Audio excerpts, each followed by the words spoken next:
ಸಾರಿಗೆ ಸಿಬ್ಬಂದಿ ಮುಷ್ಕರಕ್ಕೂ ಮುನ್ನವೇ ಸರ್ಕಾರ ಮಣಿದಿದೆ. 4 ನಿಗಮಗಳ ಸಾರಿಗೆ ನೌಕರರಿಗೆ ಸರ್ಕಾರ ಗುಡ್ ನ್ಯೂಸ್ ಕೊಟ್ಟಿದೆ. ನಾಳೆ ಸಾರಿಗೆ ಸಿಬ್ಬಂದಿಯ ಮುಷ್ಕರ ಇದೆ. ಅದಕ್ಕೂ ಮುಂಚೆ ಸರ್ಕಾರ ಈ ನಿರ್ಧಾರಕ್ಕೆ ಬಂದಿದೆ. ಸಾರಿಗೆ ಸಿಬ್ಬಂದಿಗೆ 26 ತಿಂಗಳ ಹಿಂಬಾಕಿ ನೀಡೋದಕ್ಕೆ ಸರ್ಕಾರ ನಿರ್ಧರಿಸಿದೆ.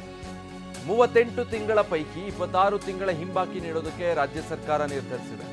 2024ರ ಜನವರಿ 1ರಿಂದ ವೇತನ ಪರಿಷ್ಕೃತ ಆಗಬೇಕಿದ್ದ ವಿಚಾರಕ್ಕೆ ಸಂಬಂಧಪಟ್ಟ ಹಾಗೆ 2025ರ ಮಾರ್ಚ್ 1ರಿಂದ ವೇತನ ಹೆಚ್ಚಿಸೋದಕ್ಕೆ ಸರ್ಕಾರ ನಿರ್ಧಾರ ಮಾಡಿದೆ.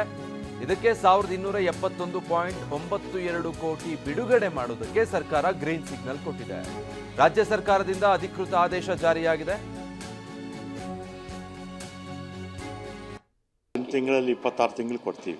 1/5/25ರಿಂದ ವೇತನ ಪರಿಷ್ಕರಣೆ ಆಗುತ್ತೆ.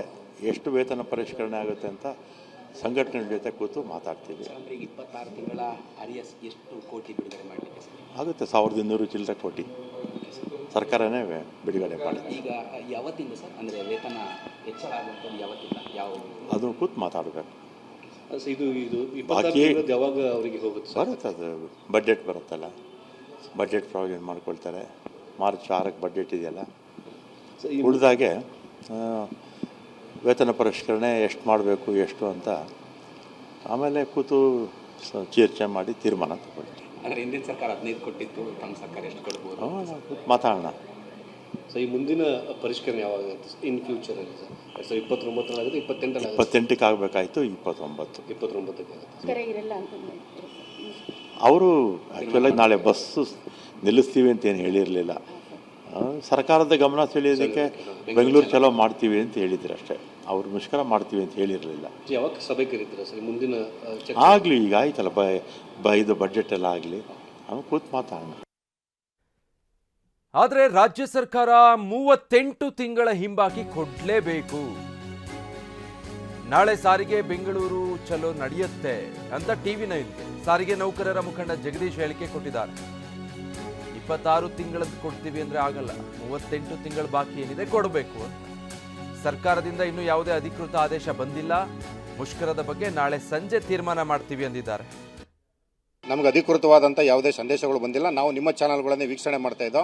ಅಲ್ಲಿ ಬಂದಂಥ ವರದಿಯನ್ನು ಅನುಸರಣೆ ಮಾಡಿ ನಾವೇನು ಹೇಳ್ತೀವಿ, ಜಂಟಿ ಸಮಿತಿಯ ಪ್ರಮುಖ ಎಲ್ಲ ನಾಯಕರನ್ನು ಒಳಗೊಂಡಂಗೆ ನಾಳೆ ಕನಿಷ್ಠ 10,000 ನೌಕರರು ಸಹ ಫ್ರೀಡಂ ಪಾರ್ಕ್ ಕಡೆ ಬರ್ತಾ ಇದ್ದಾರೆ. ರಾಜ್ಯದ ಮೂಲೆ ಮೂಲೆಯಿಂದ ಅವರೆಲ್ಲರನ್ನೂ ಕೂತು ಮತ್ತು ಮಾಹಿತಿ ಏನಿದೆ, ನಮಗೆ ಬಂದಿರತಕ್ಕಂಥ ಮಾಹಿತಿ ಎಲ್ಲವನ್ನು ಸಂಗ್ರಹಣೆ ಮಾಡಿ ನಮ್ಮ ಈ ಬೇಡಿಕೆ ಏನಿದೆ 38 ತಿಂಗಳು ಹಿಂಬಾಕಿ ಮತ್ತು 1/1/2024ರ ವೇತನ ಏನಿದೆ ಅದರಲ್ಲಿ ಯಾವುದೇ ಕಾರಣಕ್ಕೂ ನಾವು ರಾಜಿ ಆಗ್ತಕ್ಕಂಥ ಪ್ರಶ್ನೆ ಇಲ್ಲ.